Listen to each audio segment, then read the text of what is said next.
Fala aí, nação, tudo beleza? Espera aí rapidinho, antes do vídeo começar, deixa eu só passar um recado aqui pra vocês bem rápido. Cara, se você quiser receber todos os dias notícias e informações do Flamengo aí no seu celular, já se inscreve aqui no canal, tá? Clica nesse botão vermelho aqui embaixo e ativa as notificações, beleza? Que é o sininho.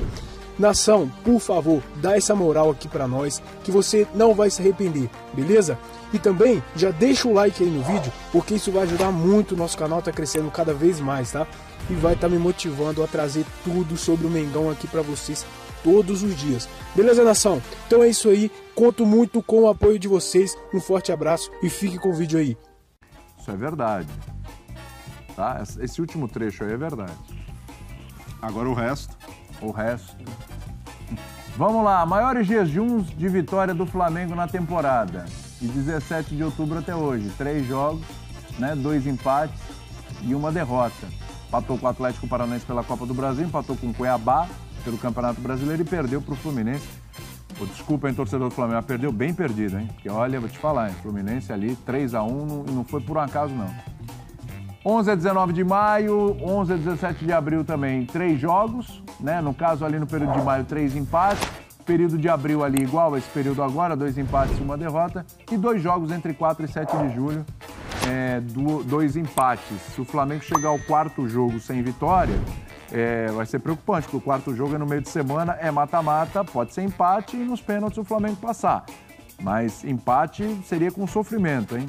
Complicado. O professor Celso Zelt, vamos lá. Professor, realmente disputar 3 competições é complicado, é difícil.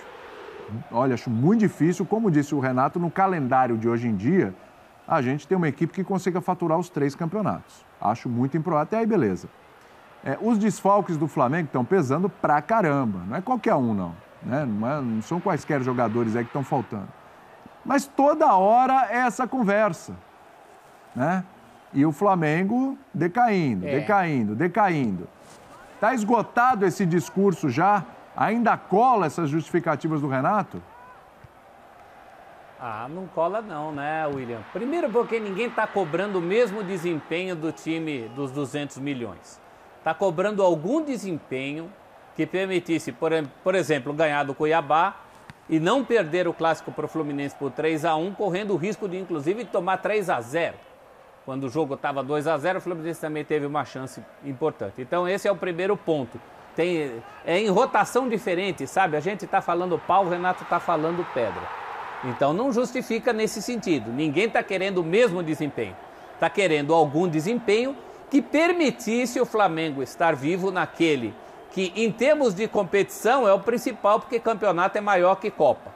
Em termos de importância, não, porque a Libertadores está na frente. Mas se é impossível disputar 3, que ele não abrisse mão daquele que briga com a Libertadores na condição de principal título. Eu acho que é aí que pega. Ele fala, é impossível disputar 3, tudo bem, então você abre mão do brasileiro? E mesmo do ponto de vista dele, Renato, tem uma competição com a sombra de Jesus. Jesus ganhou o brasileiro, e ganhou e bem. Se ele ganhar 2 Copas, ele ainda ficará atrás do trabalho do Jesus. Então concordo, ganhar os 3 até hoje ninguém ganhou.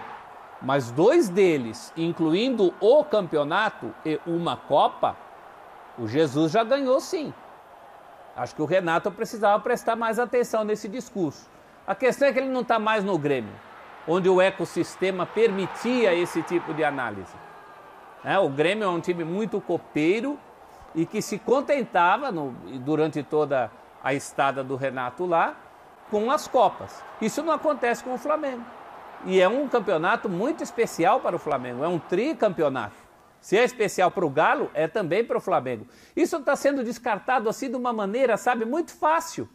Eu acho que eu condeno a banalização do brasileiro. Mas o Renato meio que já jogou a toalha, hein, Abel? Você viu a coletiva? Falar, vamos ver aqui como é que fica, né? Vamos pensar na Copa do Brasil e tal, temos a Libertadores, Brasileirão a gente vai ver como é que fica a situação. Eu acho que ele meio que já olhou pro brasileiro e falou, ih, ainda mais depois de ontem, falou, Bom, primeiro quero parabenizar o Marcão pelo trabalho no Fluminense. Muito parabéns. Antes de parabéns. nos aprofundarmos mais boa, no Flamengo. Abel, boa, Abel, boa. Gostaria de parabenizar o Marcão. Tenho certeza que esse time do Fluminense ainda vai oscilar, porque é um time com muitos jovens. Mas, mais uma vez, dou parabéns ao Marcão por estar utilizando bem jovens como o John Kennedy, se eu não estou enganado, 19 anos, Luiz Henrique, sempre rápido, veloz ali nos contra-ataques, né? Time que perdeu o Nenê, que está bem no Vasco, o Fred às vezes joga, às vezes não joga, enfim. E nessa toada, o Marcão vai levar o Fluminense à Libertadores novamente e merece ser o técnico no ano que vem. Exatamente. Exatamente. E por que eu falei que é normal que um time como o Fluminense oscila, como todos oscilam, né? Até o Galo, líder, de vez em quando oscila, porque quando oscilar, eu já sei que vai ter um monte de corneteiro. O Fluminense tem, todos os times têm. Esse Marcão não serve, esse Marcão é estagiário, manda embora, tarará. Mas quando ganha, como ganhou ontem, vocês têm que elogiar também e lembrar do bom trabalho. Bom, voltando ao Flamengo, ao derrotado, ao derrotado do final de semana, defendendo um pouco o Renato, não dá para esperar que um time sem metade de seus titulares vai jogar da mesma forma. Metade ou mais, né? Não teve Felipe Luiz, né? O lateral esquerdo foi reserva, um dos zagueiros foi reserva, o Gustavo Henrique, que aliás falhou no lance do último gol, né? O William Arão, que ficou no banco de reservas, né? Já são 3. Mais Bruno Henrique, mais Gabigol, já são 5. Mais Arrascaeta. Mais Arrascaeta já são 6. Então, mais o Pedro, que é um semi-titular. Já é mais da metade do time. Por outro lado, e aí contra o Renato, mesmo sem mais da metade do seu time titular, eu acho que o Flamengo poderia ter apresentado mais nesse jogo contra o Fluminense, no jogo contra o Cuiabá e em outros jogos. Até no jogo contra o Atlético, hein? Exatamente. Ele tem problemas? Tem. A torcida exige e vai exigir sempre? Vai. Porque com o Rogério Ceni também. Ele tinha vários problemas e ninguém estava nem aí. Quando o Flamengo não jogava, era corneta para cima do Rogério. E do Renato vai ser também. Como é para cima do Abel Ferreira quando ele tem vários problemas. E vai ser contra o Cuca, porque ele tem elenco. Ele recebeu na janela aí o Kennedy, não o John Kennedy, Pereira. Mas o Kennedy, o Andrés Pereira, o Davi Luiz, mas o Davi Luiz está machucado. Enfim, agora, essa corneta para cima do Renato só tem um jeito de aliviar, na minha opinião. Ganhando a Copa do Brasil e principalmente a Libertadores. Porque tem diferença. Se ganhar as duas, ninguém vai lembrar mais que o Flamengo foi mal no Brasileirão. As críticas vão, né? Sim. Agora, se ganhar uma só, tem diferença. Se ele ganha a Copa do Brasil e perde a Libertadores, vai ter mais corneta do que elogio, não é? Agora, se ele ganha a Libertadores e perde a Copa do Brasil, vai ter mais elogio do que corneta. Vai ter corneta também. Sim. A exigência é que ganhe as duas. Mas se ele ganha a Libertadores, só que a Libertadores é só daqui a um mês, pouco mais de um mês. Isso. Hoje é dia 24, 25? 24? Hoje é 25. 25. Então, praticamente um mês temos aí para a final da Libertadores. Até lá, é tempo para o Renato, para o departamento médico do Flamengo, recuperar os jogadores, colocá-los em forma, recuperar aquele futebol que empolgou todo mundo quando o Renato chegou, de vitórias e goleadas, para fazer uma grande decisão e, de repente, ganhar o título para cima do Palmeiras. Se não ganhar, aí o negócio vai pesar. E até lá o Renato vai ter que conviver com as críticas e vai ficar sempre falando pouco de futebol e muito de outras coisas nas coletivas. Quando tem problemas de arbitragem, ele vai focar na arbitragem. Contra o Cuiabá foi assim e ele tinha muita razão, porque teve um gol anulado que não era para ter sido anulado e um pênalti no Vitinho, mas faltou futebol contra o Cuiabá. E ontem ele focou de novo, como em outros jogos, nos desfalques, nas 3 competições. Ele tem muita razão nessas, não diria reclamações, explicações. Mas, de novo, falta futebol também, e aí ele fala pouco do futebol. Eu senti falta de uma reclamação do Renato. Vem aqui. Não falou de grama sintética? Não, mas porque não é sintético no gramado. O gramado do Maracanã que não é tão bom também, né? Faltou no repertório de reclamações. No bingo do renatismo, faltou o gramado. Bem lembrado pelo Breler, contra o Atlético Paranaense, que teve até bom futebol durante parte do jogo do Flamengo. Sim. Mas teve outra parte que ficou devendo. E aí, qual foi o foco da entrevista? Gramado sintético, exatamente. Agora, o Breler, fecha no Breler aqui, por favor. Por favor, bacana o passeio aqui. O nosso Viola mostrando aqui que está trabalhando, porque quando a câmera passeia, é meio que o Viola batendo ponto, né? Fala, estou trabalhando, estou aqui. Agora, fechado aqui no Breler, que é o seguinte. Fã de esporte, nós acabamos de gravar uma chamada para o Linha de Passe mais tarde, né? Tem Linha de Passe hoje, 10 da noite. E o Breiler, na chamada, disse o seguinte. Perguntei para ele, e aí, passa o Atlético Paranaense ou o Flamengo? E o Breiler, na chamada... Cravei. Cravou o quê, Breiler? Paranaense. Que isso?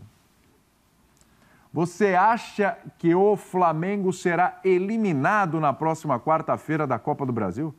Então, é um cenário que pode acontecer diante das coisas que se passam no Flamengo ultimamente. Um time que até hoje não tem uma consistência de jogo, e aí eu venho falando isso há algum tempo e até no período de vitórias. Flamengo ganhando bem, Flamengo se classificando para a final da Libertadores, dizendo, esse time ainda pode evoluir. E o Renato, não, tá tudo bem, o Flamengo tá caminhando. E esse time tinha problemas em vitórias, em classificação, mesmo contra o Barcelona, vinha sofrendo em alguns e não conseguindo fazer o básico, que é controlar jogos, e um time com essa qualidade precisa fazer. Então esse é um ponto. O Flamengo não tem essa consistência. O Flamengo tem tido problemas com desfalques. E agora a história do Pedro, que para mim é uma bizarrice. O Pedro se machuca contra o Juventude, ele é poupado contra o Cuiabá, e volta contra o Atlético Paranaense. Ele entra no lugar do Gabigol. E agora o Pedro não joga contra o Fluminense e se descobre que ele tem uma lesão de menisco e vai fazer uma artroscopia. Isso. Então, por que o Pedro jogou contra o Atlético Paranaense? Qual o motivo? Se o jogador estava machucado com uma lesão desse tipo, o exame não poderia ter sido feito antes? Não, o exame não poderia ter sido feito antes e se ele se machucou contra o Atlético Paranaense, agravou a contusão, porque ele já tinha se machucado. Tinha machucado o joelho contra o Juventude. Foi por isso que ele não jogou contra o Cuiabá. Então, aí é departamento médico, é decisão de comissão técnica de colocar o jogador, não, vai para o sacrifício, é Copa do Brasil, e aí é o que o Celso falou, é Copa do Brasil, se precisa segurar, segura para o brasileiro. E o Gabigol estava à disposição. Aí, a gente está vendo... Tuitada do Flamengo, o atleta Pedro realizou um novo exame que constatou uma lesão de menisco no joelho direito. Será realizada uma artroscopia na segunda-feira, hoje, às 7 da noite, no Hospital Copa Star, pelo doutor Luiz Antônio Vieira, acompanhado pelo doutor Flamengo, Márcio Tanuri. Tá? Expectativa aí do Pedro, 3 semaninhas no estaleiro. É Pedro, pensar no Pedro é para Libertadores, hein? Mas o Flamengo... Se é que vai... Ter 3 semanas para voltar a treinar, readquirir forma física. Não sei não se vai dar para o Pedro estar disponível para a final da Libertadores. Hein? Vai ser recuperado para isso. O trabalho é em direção à Libertadores agora, mas o departamento médico do Flamengo, a comissão técnica e a diretoria devem explicações sobre esse caso, porque para mim não faz nenhum sentido poupar um jogador que se machucou no jogo anterior e depois utilizá-lo num jogo de Copa do Brasil. E se ele estava com uma lesão de menisco ou uma suspeita, esse exame deveria ter sido feito antes. O diagnóstico não pode sair agora, depois do jogador ter ido para o sacrifício. Então, para mim, tudo indica que houve um erro, mas a gente precisa esperar as explicações do Flamengo, mas eles têm de ser cobrados, têm de se manifestar, não pode passar por aí. O Pedro, por mais que seja reserva, é um dos principais jogadores do time e agora acaba sendo essencial. O Flamengo teve de jogar com o Vitor Gabriel. Mas o Pedro me parece que só identificou o problema porque ele foi no médico da confiança dele, né? Então mais um motivo... Aí piora, né? Mais um motivo para o Flamengo, diretoria, departamento de futebol, explicar o que aconteceu. E o Renato, isso pesa muito para ele. Porque o Renato decide escalar o Pedro na Copa do Brasil, com risco de sacrificar o jogador, de agravar uma lesão. Então, isso, para mim, tem um peso. Isso não pode acontecer num clube como o Flamengo. Falando em várias coisas em suposição, sem ter certeza. Exatamente. Concordo com o seu questionamento, mas em relação ao Renato... Vou até checar isso que eu falei aqui, vou ver direitinho se foi... Em relação ao Renato, eu imagino que ele escalou porque o departamento médico deu aval para ele escalar. Exatamente. Né? Então, mas o Renato é que não sabia mas mesmo, na né? coletiva de sábado, não estou falando que um caso tem a ver com o outro, tá? Mas na coletiva de sábado, o Renato falou que uma escalação do Bruno Henrique, não lembro qual jogo foi, o professor estava acompanhando a coletiva comigo lá no Linha. A escalação do Bruno Henrique, ele escalou o Bruno Henrique, que ele não tinha condições assim, mas escalou porque senão iam dizer que ele estava poupando, etc, ia ter cobrança, escalou o Bruno Henrique, que não deveria nem ter sido escalado. Ele deixou escalado. Né, falou ou não falou, professor? Falou sim, ele deixou escapar, até para justificar outros argumentos dele, ele foi dar esse exemplo e se deu mal. porque abriu a brecha para a gente perguntar, ué, mas então você escala o jogador sem condições só para dar satisfação? E esse caso do Pedro, não sei se é o mesmo, como o Abel falou, a gente está aqui discutindo sem saber com profundidade, mas é pelo menos algo muito grande para aparecer só agora.